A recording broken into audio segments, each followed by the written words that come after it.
전망을 해주셨습니다. 자, 이어서 MTNW 주쌤 김도영 전문가님 만나 뵙겠습니다. 전문가님 안녕하십니까? 네, 안녕하십니까. 필식 주선 김도영입니다. 네, 최근 이 수급 동향 체크해 보니까 외국인들이 IT 대형주들을 쓸어 가고 있더라고요. 아무래도 마이크론발 호재도 있었고 오늘 대형주 따라서 우리 시장도 상승을 할까요? 그리고 필식 테마까지 알려주세요. 네, 시장은 지금 사실 좀 편식성이 없지 않아 있는 것 같습니다. 특히나 이제 전기전자 섹터 쪽으로 좀 중점적으로 들어오고 있는데요. 그 중에서도 대형주, 그러니까 시총 상위권 쪽으로만 들어오는 것이 흔적이 보입니다.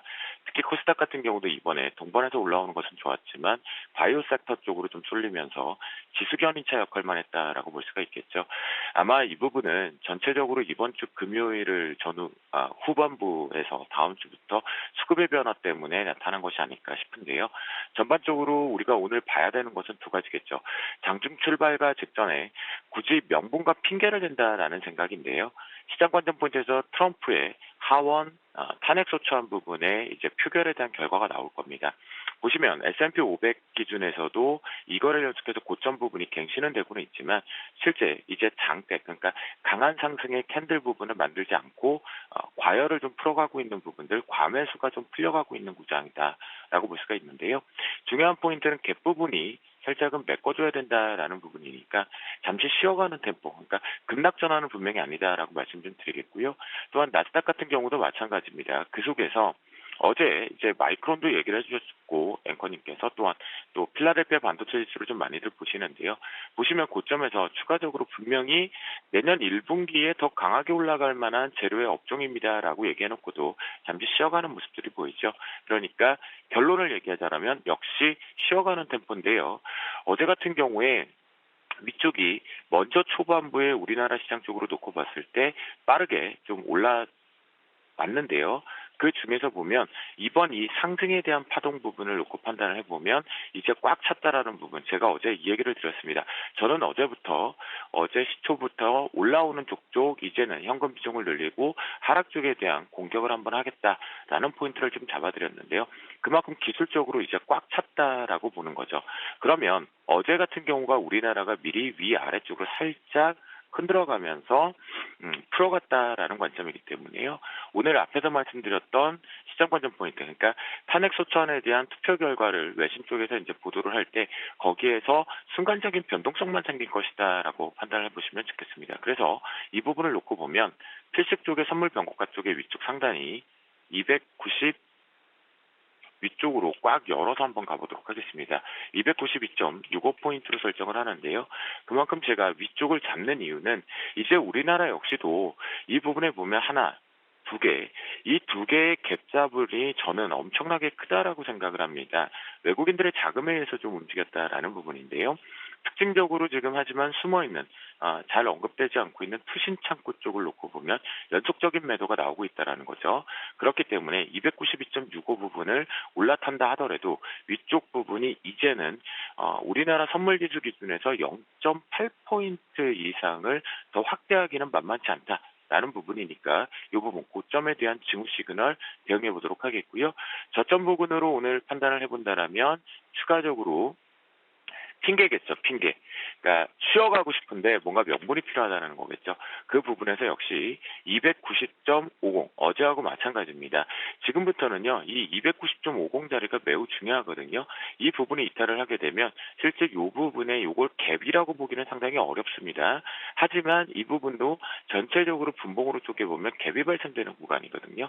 그런 부분을 놓고 봤을 때 이 정도까지는 일단 눌림이 필요한 구간이다라고 말씀 좀 드리겠고, 어제부로 저는 꽉 찼다. 코스피, 그다음에 코스닥 지수, 그다음에 선물시장까지 말씀 좀 드리고, 선물시장 같은 경우는 지금 배당락 부분에 대한 착시 효과가 일부가 반영돼 있는 부분이기 때문에 이 부분도 우리가 놓고 판단을 해보면 살짝 개파락 부분도 좀 열어둬야 되는 시점, 앞으로 폐장일 전까지 그 부분 체크해 보시면 좋겠습니다. 오늘의 이제 필식 테마 쪽으로 한번 넘어가 보면요. 사실 실적 부분 때문에 많이들 우려를 하고 정말 지금 이게 인빌딩, 그러니까 5G 인빌딩 부분인데요. 내년 1분기 수주에 대한 기대감들이 분명히 있지만 3분기 실적 부분들의 쇼크들이 일부가 나왔죠. 그러다 보니까 눈치를 보고 있는 상점인데요. 하지만 미리 선취적인 관점 쪽으로 계속 이번 주 더더욱 더 순환매 쪽과 틈새 쪽의 매수 트레이딩 쪽을 잡아드리는데요. 인필딩 커버리지 쪽으로 HFR 먼저 말씀 좀 드리겠습니다. 홀로 지금 우상향 쪽으로 오면서 기관들 수급과 외국인들 수급을 잘 풀어가면서 올라오고 있거든요. 그런 관점에서 이제 중요한 포인트입니다. 트레이딩 관점 쪽에 놓고 본다면 26,100원대가 강력한 지지력이 좀 필요하다라고 말씀 좀 드리겠고, 전체적으로 매물대는 이번에 시장과 다르게 잘 풀어가고 있었고, 그리고 시장에 연동되면서 올라왔는데요.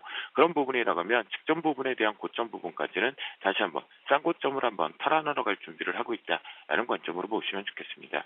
두 번째 종목으로는 RFT인데요. 우리가 RFT 같은 경우는 뉴스플레이 쪽으로서는 긍정적인 시각들이 계속 나오고 있죠. 수주에 대한 기대감들이 늘어나고 있고, 각 우리나라의 3사 통신 중에 두 가지 통신사를 통해서 인필드 쪽에 이미 납품 흔적들을 확인해내고 있는 부분인데요. 역시 다중바닥 형태를 지금 잘 만들어주었다라는 부분과 저점 자체가 확장형 속에서 올라가고 있다라는 부분은 긍정적으로 말할 수가 있겠죠.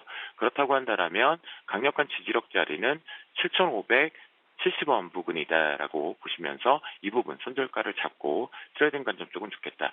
하지만 인필딩 커버리지는 계속 말씀을 좀 드리지만 실제 스윙적인 측면으로 미리 좀 깔고 앉아있는 것이 가장 좋겠다라고 저는 말씀 좀 드리겠고요. 세 번째 종목으로 다산 네트워크입니다. 호불호에서 체질 개선이 지금 정확하게 좀 나와 있는 상태겠죠. 그리고 나서 시장 따라서 잘 연동되면서 눈치를 보고 있는 시점인데요. 이제 정배열 구간 쪽으로 우상향을 만들고 있기 때문에 실제 다산 네트워크 같은 경우는 7,360원에 대한 강력한 하방 경직성 그리고 지지력 부분을 잡고 대응해 보면 좋겠다라고 말씀 좀 드리고, 마지막 쪽으로 솔리드입니다. 네, 솔리드 탈락 얘기도 많이 있었는데요. 전체적으로 다시 한번 확인해 본 결과 이 인필딩 관련돼서는 수주의 탈락이 아니라 다시 재편되면서 MX 즉 시장 점유율을 좀 가져오기 시작했다라는 관점입니다. 하지만 지금 가장 약하게 형성이 되어 있고 갭 부분에 대한 숨어 있는 자리가 하나 있기 때문에 실제 손절 라인을요 조금 이렇게 타이트하게 해서요 5,170원 부분을 강력한 하방 경직성 지지력 자리이면서 손절 라인을 잡고 트레이딩 관점 쪽으로 좀 가져가 보자라고 말씀 좀 드려보도록 하겠습니다. 자, 전체적으로 큰 하락을 여는 게 아니고요. 이제 고점이 좀 꽉 차 있는 부분이기 때문에 잠시 쉬어가는 템포다라고 보시면 좋겠고요. 이 부분을 이용해서 먼저 선취적인 공포의 매수 타이밍으로 주식 비중을 좀 늘려가는 시간이다라고 대응해 보시면 좋을 것 같겠습니다. 오늘도 외쳐봅니다. 오늘도